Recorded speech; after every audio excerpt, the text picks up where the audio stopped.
y acamparon.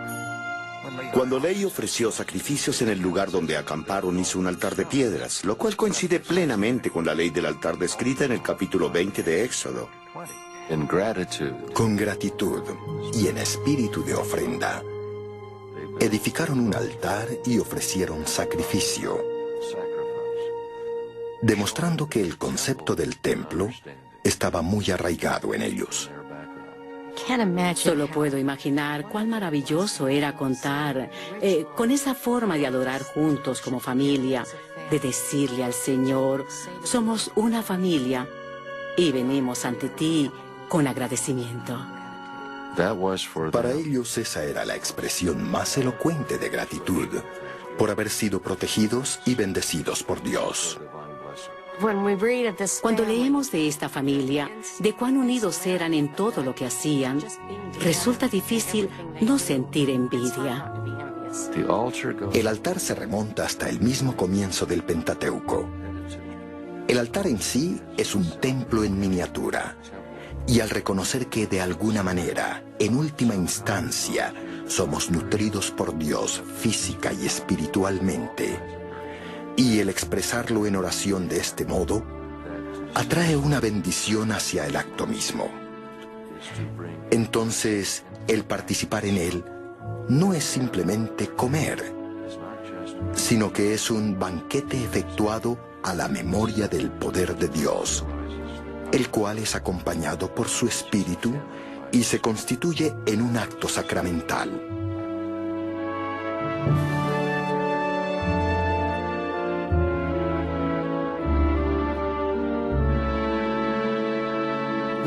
Una de las razones por las que Nefi y sus hermanos regresan por las planchas de bronce es para tener un registro escrito, y saben que no pueden enseñar un idioma a sus hijos sin un registro escrito. Ley no es solo el profeta de esta gente. Él reside con ellos. Es su patriarca, es su padre, y ellos se reúnen, adoran, ofrecen sacrificios y estudian las planchas de bronce juntos.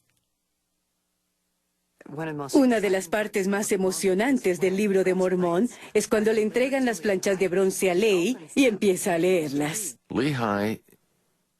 Ley es la imagen de lo que las planchas de bronce les enseñaban sobre los antiguos y sobre la familia escogida de Abraham.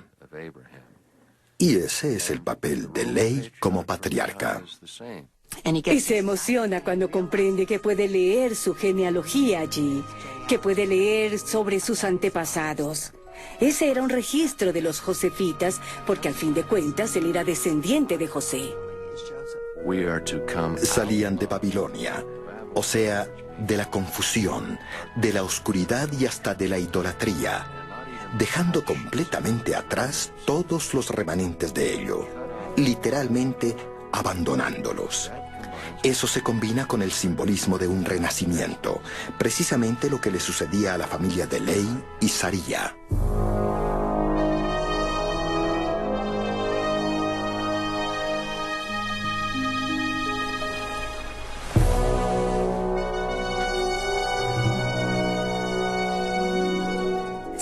Es imposible no tener sentimientos tiernos hacia esta historia. Nefi da comienzo a su relato poniéndose a sí mismo en un contexto familiar. Como mujeres, nosotras estamos acostumbradas a tener que ponernos dentro de las líneas de estos relatos. Pero nos sentimos más compenetradas con este que con otros de las Sagradas Escrituras. Se nombra a Saría, vemos lo que ella hace, y varias veces hasta oímos lo que dice. Los hombres tenían poder y las mujeres ejercían influencia. Es posible que las mujeres no expresaran en público lo que sentían o lo que pensaban, pero en privado sus maridos les prestaban atención. La función de la mujer era esencial. Por ejemplo, preparaban comida durante el viaje. No era cosa fácil. Nefi iba a cazar, pero ellas tenían que estar preparadas para cocinar lo que él trajera. Las mujeres se encargaban de muchos detalles domésticos, tenían muchas tareas que cumplir. El solo preparar pan para una familia en esa época, separar el grano, limpiarlo, secarlo, molerlo, hacer la masa, hornearla, a una mujer del año 600 a.C. con una familia de 6, le llevaba unas 3 horas diarias. Solo preparar pan. Vemos una estructura familiar fácil de reconocer por medio de nuestras propias experiencias, lo cual nos hace estremecer. En cierto sentido, todos somos como la familia de Lehi, pues hay tensiones en todo hogar y a menudo nos ofuscamos cuando se nos pide que hagamos algo con lo que no estamos de acuerdo. Todo esto se ve bien reflejado en el Libro de Mormón. Vemos querellas entre hermanos, vemos conflicto, y todos sabemos cómo eso hace sentir a una madre. Pienso que muchas veces debía actuar como mediadora entre su esposo visionario y sus hijos a menudo rebeldes. Creo que en el momento en que Lehi le dijo a Saría lo que el Señor le había mandado hacer, ella imaginó lo que eso provocaría en su familia. La dinámica de esta familia es muy interesante. Vemos que la lealtad de los hijos mayores, Lamán y Lemuel, parece estar más centrada en la clase alta que en su propio padre, a quien ven como un traidor de esa clase. Pero es también un microcosmo de Judea en general, ya que en ella se percibían ciertas actitudes contrastantes hacia las profecías, el Señor, las Escrituras, el templo y demás. Cuando parten de Jerusalén, dejan atrás su herencia, y Lamán, si se quedaba y por ser el hijo primogénito, recibiría una doble porción. No estaban convencidos de tener que dejar sus posesiones, de la destrucción de Jerusalén, ni de que hubiera un mejor lugar donde ir. También vemos otra característica de las familias del Medio Oriente, la lealtad al padre. Lamán y Lemuel no querían hacer el viaje. Aun cuando eran reprendidos hasta por ángeles, ellos se resistían a la idea de partir. Vemos que Lehi es una persona adinerada, que vive en las afueras de Jerusalén, que tiene 2 hijos mayores consentidos, que han crecido en la opulencia y que aguardan ansiosos la llegada del día en que hereden toda esa propiedad. Y aún así, siguen a su padre, porque esa lealtad es absoluta en la cultura del Medio Oriente. Pero descargan toda su animosidad para con Lehi en su hermano Nefi.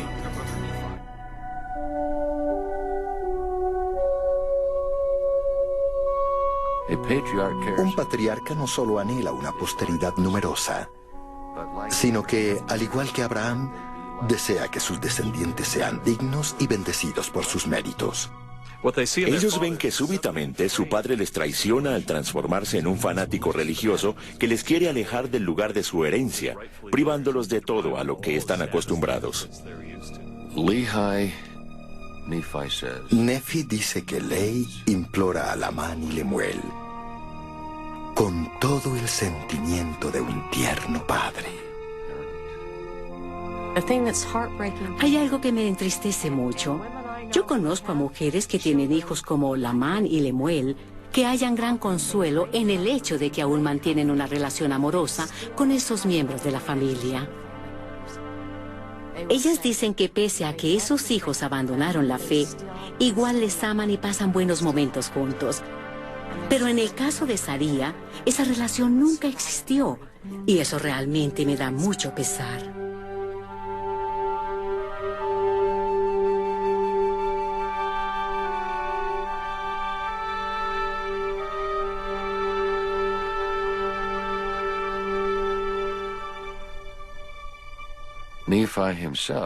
El mismo Nefi, que parece ser casi perfecto, reconoce en capítulos posteriores que sufre por considerarse débil e indigno. Uno no puede menos que reconocer el valor de Nefi y su obediencia y devoción hacia Dios. Él lucha por ser digno y recibir aprobación divina. Así que hasta Nefi tiene sus propios conflictos interiores. Nefi fue un segundo José, rodeado de circunstancias muy similares.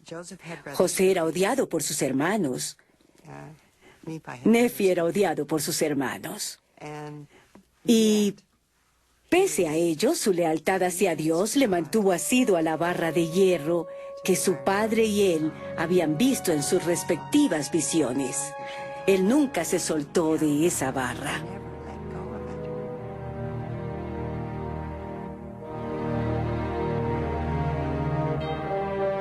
El libro de Mormón comienza con el relato de una familia, pero más precisamente con Lehi y Saría.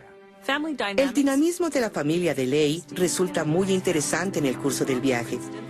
Por ejemplo, se les manda volver en busca de Ismael y su familia, para que sus hijas puedan casarse con los hijos de Lehi.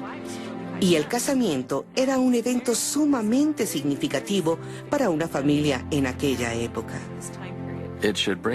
Causa un poco de gracia que Lamán y Lemuel se quejaran por tener que regresar por las planchas. Pero estuvieron muy dispuestos a volver por esposas. Pienso en Saría y me cuesta imaginar cómo la vida de una mujer puede cambiar de un momento a otro como la de ella. En Jerusalén tenía riquezas, familia. Supongo que una buena cantidad de amistades, una rutina, tradiciones, estabilidad. Pero todo le cambia por completo en cuestión de unos meses. Cuando los hijos vuelven a buscar a las hijas de Ismael y de pronto todos están casados, Saría tiene que integrar una familia entera a la suya de un día para el otro. Cuando los hijos se casan, se incorporan nuevos miembros a la familia y Lehi pasa a funcionar como el patriarca de todos ellos. En Ezequiel 16, Dios usa el convenio del matrimonio como una analogía de la relación que Él ha creado con la casa de Israel. Al analizar esa analogía podemos ver ciertos elementos de ese sagrado convenio, tal como se practicaba en el antiguo Israel.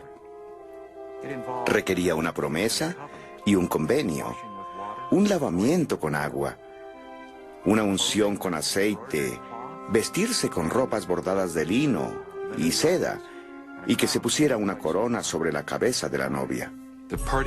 El grupo de Lehi había demostrado fidelidad a los mandamientos del Señor. Ahora estaban todos juntos, las dos familias, prontas para emprender el viaje, dependiendo los unos de los otros, a fin de sobrevivir. Partieron con la ayuda del Señor, la cual se hacía visible en la liaona, o este pequeño elemento de guía. Nefi dice que cruzaron el río Lamán, el cual se transforma en una línea divisoria simbólica, ya que nunca regresarían a su hogar en Jerusalén. En los días de Lehi y Saría, el comercio del incienso ya era próspero. Cuando Lehi sale de Jerusalén, parece seguir al revés la ruta del incienso. Si Lehi en efecto siguió la ruta del incienso hacia el sur a lo largo del Mar Rojo y sabía exactamente hacia dónde se dirigía, entonces había ganado ese conocimiento por experiencia personal o por comunicación con mercaderes del sur de Arabia o de otras partes de la región. El nombre Lehi es bastante común en el sur de Arabia. De hecho, unos cuantos reyes llevan el nombre de Lehi Atar. Así que hasta en el mismo nombre hay indicaciones de que él ya estaba familiarizado con el área. Lehi tuvo que haber viajado por allí, pero no precisamente por la ruta que los demás tomaban, pues había múltiples posibilidades dentro de las restricciones de fuentes de agua. Me da la impresión de que Lehi tuvo que estar familiarizado con la cultura local a fin de poder realizar el viaje. A lo largo de la ruta del incienso había oasis donde encontrar agua. No podrían haber viajado sin agua.